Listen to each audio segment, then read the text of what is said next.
Here we are, Season 2, Episode 2, and more Chris Watches Pretty Little Liars. Thank you for listening. Thank you, listeners. Just want to give a reminder. Reviews are really cool. I know it's kind of a thing to do, and maybe you don't have time. That's totally cool. But if you do have time, reviews are really good, even if you don't like the show. Well, I don't know if that's true. If you don't like the show, maybe, I don't know. You know what? I'm not going to tell you what to do. You get to do what you want to do. But I do appreciate all that listen to the show. I want to make it better. If there's things you want more of, less of, maybe me to stop doing this. I don't know.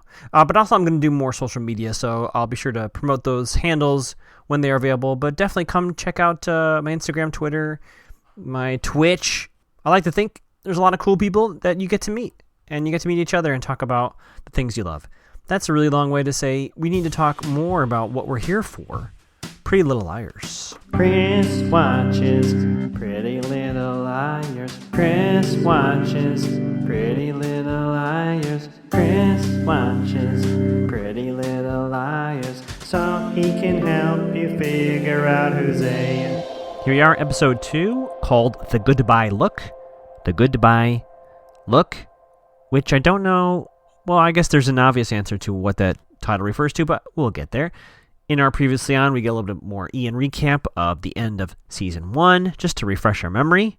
We get a little bit of the video again of Toby and Jenna. I believe that's the video we see. We get a recap of someone who is the person in black, deleting videos off of Emily's laptop. Samara is back. We're going to see her a little bit later. Talk from Pam about moving to Texas. We get the recap again of Caleb and the note and Mona, just in case you forgot. And then a little teaser that Jason is back, although, wow, we'll get there. And finally, the Melissa Taylor thing. First up, we're in the greenhouse, which I wonder if this is like our Season 2 base of operations. We need to come up with a name or a theme song for the liars in the greenhouse.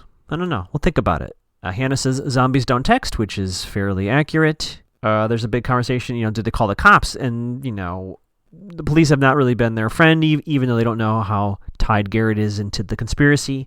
They're not wrong. And then they're leaving the greenhouse, which apparently is near where everything is in the city. And they see Jason throwing away stuff. And I said, wait a minute. Who is this person that they're calling Jason De Laurentiis? Is this a different Jason? Cut to Hannah's house. Hannah talking about therapy. Mom getting into the coffee, as always. We know Mom is way into coffee at Hannah's house. Apparently, I forget who called who, whether it was Dad called Ashley or Ashley called Hannah's dad. Either way, Hannah's father is going to be coming back and sticking around for a little while, which we'll find out. Cut to Emily. Emily's phone is being suspended. Pam says when you come home from school, you got to put the phone on the dining room table, and you better pack because we're going to Texas. And Emily's like, yep, that's right, I'm leaving the show. They already have a leaser, someone who wants to lease the house for a year. Finally, Emily checks her laptop and discovers the whole thing. They deleted the whole computer, which is also confusing because we saw the person deleting a folder of files, but it looks like somebody deleted her entire laptop. This was a removable drive, so why would they feel compelled to delete her whole computer? I don't know, but that's what happened. On the phone with Spencer, and I wrote in my notes again, didn't they say they made a copy? Why do they keep saying this is the only copy of the videos? I thought they distinctly said they made a copy of the videos. Well, I guess that's not true, because they're saying everything's gone. So, wow, okay. I know this is a moment in the show where we're supposed to feel like, oh no, A got the better of them. This 100% proves to me, this is actually a very good episode in terms of theories and everything. The person in black, who may or may not be Allison, cannot be Allison because Allison set all this up for the liars to find, particularly Emily to find. So we know the person who deleted these are 100% not Allison. This does ruin my theory that the person that was doing the house tour with Mr. Mendez would be Allison, which then, heretofore, wherewithal, the person who did the tour with Mr. Mendez cannot be Allison because that would be a high school aged person, and I'm sure Mr. Mendez would be like, wait a minute, I can't be showing you a house. So the person who was in the gloves walking around the house was not Allison, probably not Ian. I don't think that is the same. There's multiple people running around here with gloves, is what I'm saying. because we get not the weirdest end credit scene in this episode, but definitely the most baffling. So we'll get there as well, I like to say. But the person who did the tour, so I should make like a little chart. You know how they do those logic puzzles where Harry eats red apples, but John eats green apples, but all the kind of thing. The person who did the tour of Emily's house cannot be Garrett, cannot be Allison, probably not Ian either, unless Mr. Mendes is living under a rock, which he might be. It's probably none of these people, okay? It could be actually Jason, but we'll get there. Spencer's house. Melissa shows her a picture of the ultrasound, which at first I wasn't quite sure why we were seeing the scene, but we see it later. Chris McGowan, do not trust Melissa at all. I'm sorry. This entire episode, I may turn out to be a big jerk when this turns out to be all legit, but as of right now, I think this is all an act. Everything that we're seeing with her, I don't believe. I'm sorry. And she's very protective of her phone. Like, Spencer's like, hey, do you want me to, like, take your messages and help you out? Which Spencer's also lied to her sister. I'm full aware of that. Melissa's like, no, I'm good. So 2 sisters are lying to each other. Cut to Fitz. This is Fitz's final episode. Last day is Friday. He's going to be moving to the university. Arya, though, is icing him out. Cut to the hallway. Mona and Arya have a little bit of a chat. Arya wants to, Mona wants to get Mr. Fitz a going away gift, and she says to Arya, hey, Mr. Fitz the best. How about you coordinate getting this gift? And Arya reluctantly eventually says yes. And Mona says, I love shaking people down. Hint, hint, hint. And then I think Arya beats her to the punch. She's like, listen, I'm not going to help you with Hannah. That's between you and Hannah, Mona. And Mona's like, oh, no.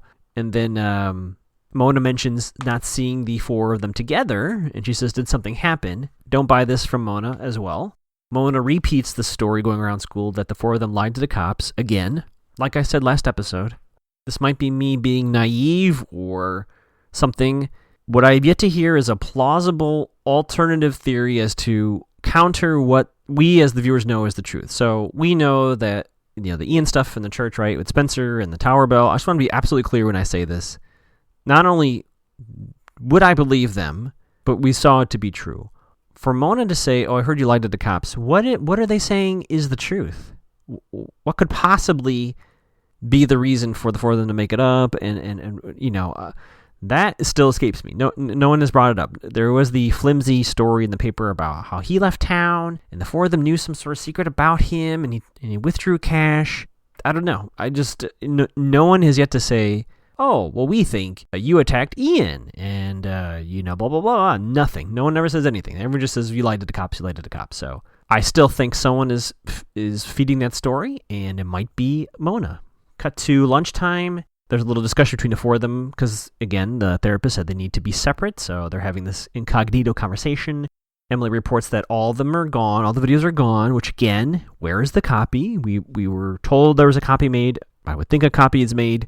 The only saving grace here, if this is from Allison, we know there's 10 copies of this drive all over Rosewood. So if there's any silver lining here, Allison has covered her tracks. So that's good. They have to eat separate, which there's a little awkwardness before that happens. And it looks like there's a seat in front of Mona, and Hannah has an opportunity to go sit with her former friend. She chooses not to. And then at that exact moment, they all get a text, look at you all alone, I win, -A, something along those lines. I'm getting such a strong vibe of Mona being A in this episode. I'll continue to build my case. Toby shows up at school. I guess he's getting some sort of GED, but he needed some paperwork for that, I guess, and Spencer's trying to convince him to come back. He's like, no, I'm going to homeschool myself. He got a job at Rosewood Construction. And there's some talk about, would you leave town? Or, what would make you stay? And it's clear that Toby would like to stay in Rosewood for Spencer. So that's kind of sweet, I guess. Cut to the pool. Emily kicks ass to get in the pool. Samara, right? Did I say it right? Samara kind of asks her out in a very low pressure sort of way, but Emily's like, I'm moving, by the way. She's like, and Samara's like, it's just a movie. And then we meet Ken Raymond from Danby saying to Emily, we're interested in you. And apparently Danby's a very good swimming school. And Samara's like, you just got scouted. And Emily's like, no, I don't know about that. Cut to Spencer household.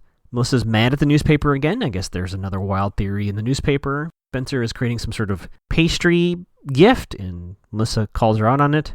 And Spencer reveals this is for Jason De Laurentiis. He's back in town. And we for probably more for the audience as opposed to the 2 of them, we're reminded that Jason and Ian were friends. And there's a little more talk about Ian, and then Melissa kind of shuts down and says, don't ask me about Ian. taking a step back, it is super weird to think about Spencer talking to her sister about Ian, who attempted to murder Spencer. A very odd times at that Spencer household. At the Hastings household, super awkward. Cut to Hannah's household, Dad and Ashley, and there's a lot of talk about the therapist, and Hannah's the most resistant to the therapy. She doesn't like the therapist. She doesn't like that they're banning from her seeing her friends. And then Dad does drop the bomb. He's going to stick around for a little while, a few days. And Hannah kind of leaves, and then there's a weird chat with Dad and Ashley about what kind of drinks do we want to have. And then she insists on wine. Lots of glances. Was this flirting? I understand that I'm a terrible flirt person as a human being, so I may have missed the social cues here. Is there some spark still there? Anyway, cut to Emily. A very quick scene. Basically Pam saying, hey, someone stole some camping gear from our garage, and I need to take your phone. So Pam takes Emily's phone. Go back to Spencer's house.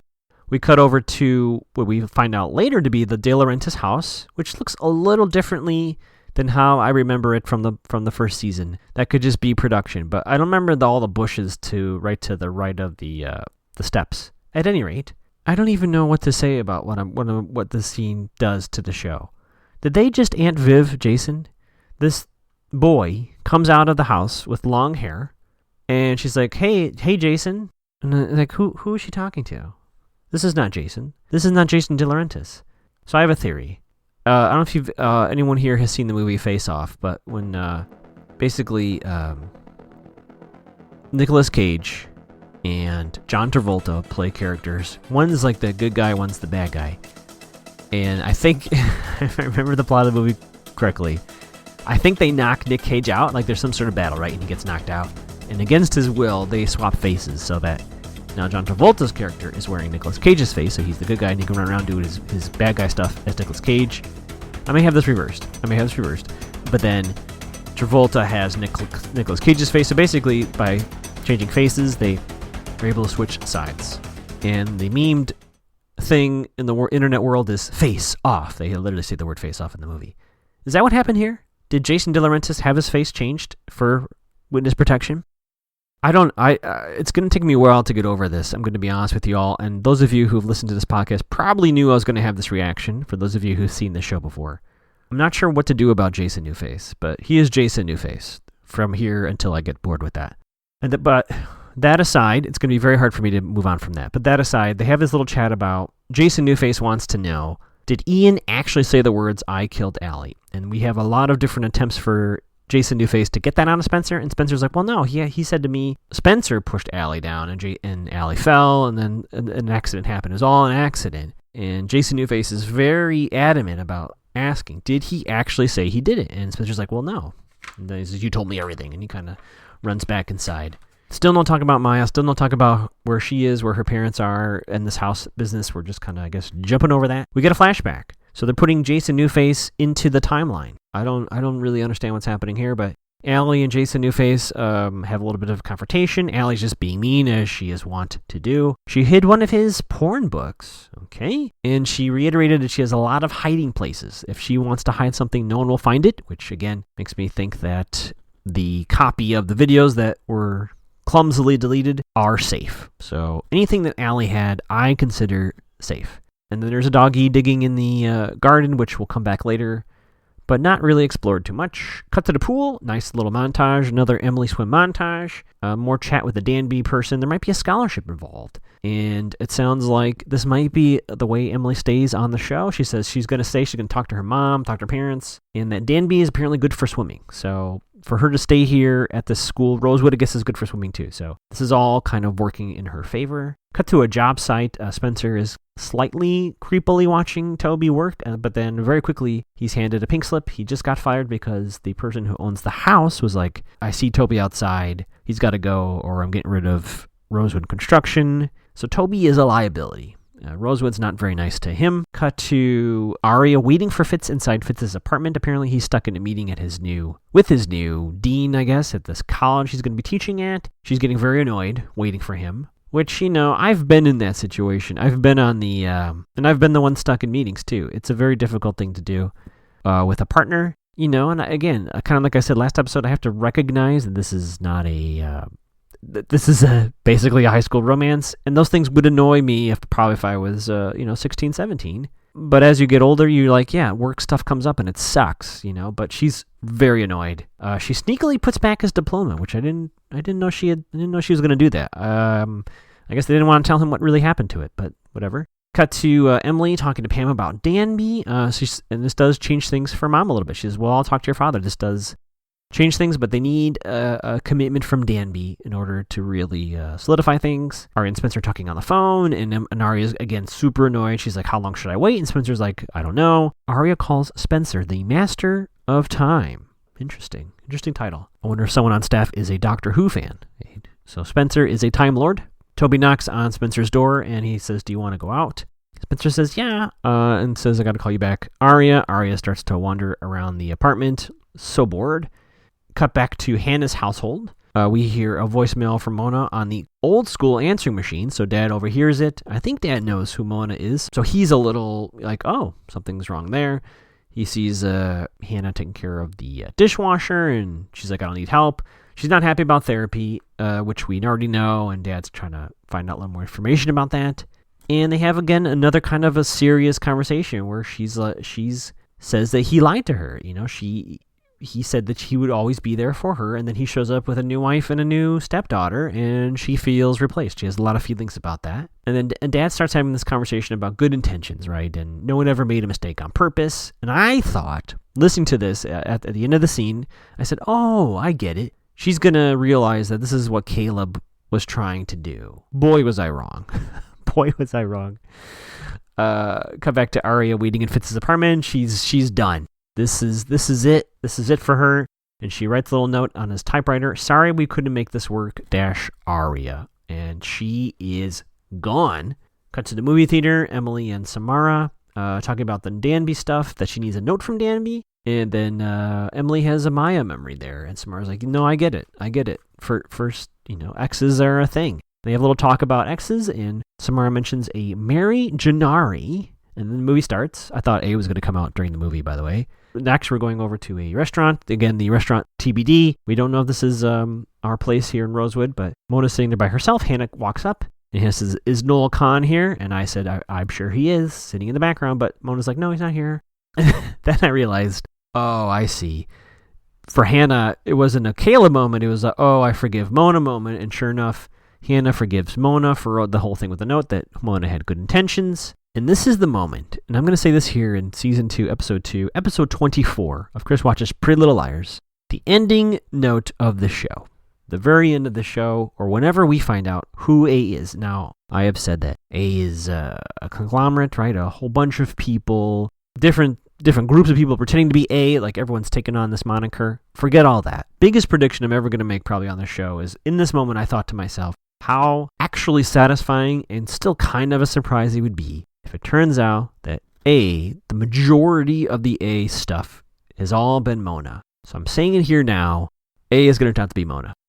Cut to Spencer Toby kind of having a little over the city chat, talking about Ian and Melissa, and Toby's kind of knows about this now, right? Kind of have a chat about Rosewood itself, talking about there are monsters that live in the city, and I was like, oh, werewolves? Are we finally getting werewolves in Pretty Little Liars? We'll see. TBD. And Toby's like, we shouldn't bother with the police, Toby's over the cops. I get it. Welcome to the revolution there, Toby. Got back to Arya. She's going over to Spencer's house they were just having a chat, so I guess she's checking up on Spencer. And she sees a broken window at Spencer's house. So she goes in, and it's really creepy. It's really dark. And then someone comes running down the stairs and pushes her into the little side table at the front. I have a theory. I have nothing really to support this theory other than the person running downstairs looked a lot like Jason Newface. So I'm going to say that Jason Newface was the one that broke in, even though our liars take us down a different path. But they did call the police. Arya seems to be okay, but very shooken up. And then they start to theory craft that, camping gear from Emily's house. It's got to be Ian, right? Ian had to break in here. He's camping out somewhere nearby, and that they were trying to hurt Spencer. This person who came in was actually looking for Spencer. Yikes. Tea kettle blows, and we cut back to the school. We have another storm. We know in this show, thunderstorms outside means danger and who knows what. Storms are bad in this town. Emily and the Danby person have another chat, and he's like, well, it's not an official offer. And Emily kind of pushes a little bit. I mean, she knows this is kind of her last shot at it, and he's like, well, I can write a maybe letter. So that's something. I don't know if it's going to be enough for Pam and her dad, but hopefully it's enough. We have our final goodbye to Mr. Fitz. Final chalkboard check. Goodbye, Mr. Fitz is written on the blackboard. Thank you, person who has been writing me secret messages on the board. Of course, the book inside the gift is To Kill a Mockingbird, which makes sense. That's been a big part of our time with Mr. Fitz here. And he has a little speech. I have to be honest, everyone knows he's not talking about the entire class. Everyone is giving Arya looks as he's talking about, secretly, not so secretly, about Arya and his relationship. Oh boy, oh, it's so awkward. I made a face. He did like a Joseph Campbell quote. And the bell rings and he says, always read, have a good life. That's it. That's all she wrote. And then Arya, we have a little bit of a montage, a little sad song, and she didn't say goodbye. So everyone else kind of said goodbye. She sits in the cafeteria, I guess, until school ends, and then she reconsiders. And she runs back to his room that he's gone. Just then, the storm ends, the sun comes up, the rays of light enter the room, hitting Arya on the face, and she sees something in the distance, and we see it on her face. She runs outside, on school property. Arya and Mr. Fitz have a huge frickin' makeout session. I mean, this is a kiss that anyone within any sort of visual range will see without question. So I know it's supposed to be very romantic, right? They have this swelling music. They're doing almost a 360-degree turn. I just kept thinking, like, my God, this is quite literally, okay, well, I mean, if it wasn't clear already, it's clear to anyone who might be around school at that time. So, but I don't know what that's supposed to mean, but that happened. Cut back to Spencer's. Melissa's really sad. Spencer kind of comes home from the storm. Spencer's late, and they have a little chat, and Spencer's like, have you done anything today? And Melissa's like, no, I've just been kind of chilling here. It's raining. And then Spencer sees some galoshes that are wet. Never left the house. So Spencer secretly, not so secretly, digs into Melissa's coat and finds the photo of the baby. What do they call that? Ultrasound. Spencer finds the ultrasound photo. And so we cut back to the greenhouse, the super secret headquarters of our four liars. They're like, who else even gives a shit about this ultrasound photo? It's got to be Ian. Melissa has to be seeing Ian on the sly. That's where they put together that this person who stole the camping equipment must be Ian. Must be like camping out somewhere close. And then as they're leaving the greenhouse, which we now know, I guess is very close to De Laurentiis' house, Jason Newface says, yeah, I'm putting up a new fence. And he's doing something to the house. And he says to everyone, go home. And then our end credit scene is the doggy finding something, and then someone in gloves and a coat pets the dog. That is our end scene. The doggy is just pet. Someone is just petting the dog. So what the hell does that mean? No clue, but there we go. So what do we know? Well, first of all, Jason Newface is in town. No one is talking about how he doesn't look the same as he did in season 1. It's really bothering me. My theory is he and his sister are witness protection, so he's had to have a face-off surgery, and so much so that they're altering people's memories of Jason Newface. But yeah, that's very upsetting. There's something buried around the property. We don't know what it is, but this dog seems interested. Typically, in movies, when the dog is digging in dirt, that means there is a person buried under there. That's usually what that means, but I guess we'll see what that turns out to be. I am not concerned about the videos being deleted. I was told before that copies were made, and Allison is not one to leave a single copy of anything anywhere, so I think those videos are safe. What that means going forward, I don't know, but there you go. And probably the biggest theory of all, I think it'd be very poetic and very fitting for this show to have the very, very final reveal of whatever this A mystery is, it to be Mona. It would make so much sense. It's made more sense to me after this episode than it ever has before. She has been teased by this group of friends. I mean, we even see it in the flashback with Allison and her older brother. Allie is just a mean person. Now, do the four of them deserve this torture and threat of violence and all stuff? Of course not. But Mona has more than enough inspiration and motivation to be the big bad, if you will. Will the show do that? Probably not.